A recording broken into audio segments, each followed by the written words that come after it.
Na fila do supermercado, um caixa se dirigiu à senhora que estava passando as compras e falou para ela: da próxima vez que a senhora voltar ao mercado, traga as suas próprias sacolas, porque essas plásticas que a senhora está usando não ajudam o meio ambiente. A senhora, constrangida, falou: desculpa, é que na minha época a gente não tinha essa onda verde. E aí o funcionário respondeu: esse é o nosso problema de hoje em dia, minha senhora. A sua geração não se preocupou suficientemente com o nosso meio ambiente. Ela, mais constrangida ainda, falou: eu acho que a nossa geração não deve ter se preocupado adequadamente com o meio ambiente. E eu vou te contar, mas eu vou te contar um pouquinho da minha época. E ela começou. Naquela época, na minha época, as garrafas de leite, refrigerante, cerveja, elas eram devolvidas no supermercado, que pegava esses vasilhames, levava para a fábrica, que lavava, esterilizava e colocava de volta para o uso. A gente, inclusive, tinha desconto para cada vasilhame que a gente trazia aqui para contribuir. Aí ela continuou. Na minha época, você sabia que as fraldas eram lavadas à mão? Nos tanques, porque a gente não tinha fralda descartável. Aliás, a secagem dessas fraldas eram feitas com energia solar e eólica, sol e vento. Sabe por quê? Porque a gente não tinha máquinas secadoras potentes, que, pasme, são elétricas. E continuou. Naquela época, a gente tinha apenas uma TV de 14 polegadas na sala.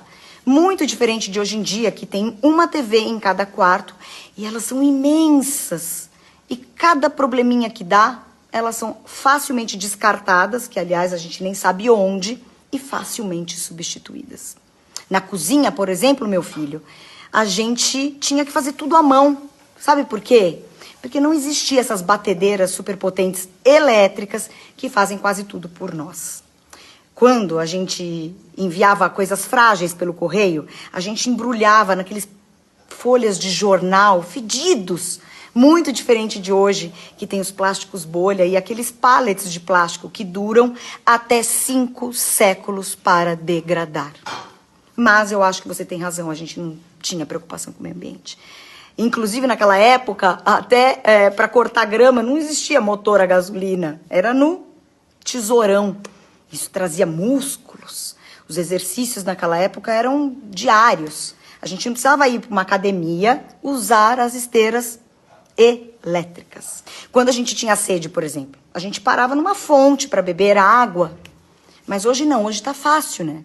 Copos descartáveis, garrafas PETs que inundam os nossos oceanos. Realmente, a gente, naquela época, não tinha essa onda verde. Naquele tempo, as pessoas tomavam ônibus, iam para escola de bicicleta e não faziam, por exemplo, os pais de motoristas 24 horas. Mas, realmente, eu fico bem impressionada quando eu vejo um jovem como você tão preocupado com o meio ambiente. Mas eu duvido que algum desses jovens hoje, com tanta conveniência, abriria a mão disso para viver sequer uma semana do jeito que nós vivíamos. Se você gostou desse vídeo, envie a algum jovem que tem tudo à mão. Essa aula gratuita, ministrada por uma idosa considerada ultrapassada. Esse texto é de um autor desconhecido que eu recebi da Cris Cerqueira, que eu acho ela bem inteligente e a gente tem conversas bem ricas pela internet. Obrigada, Cris.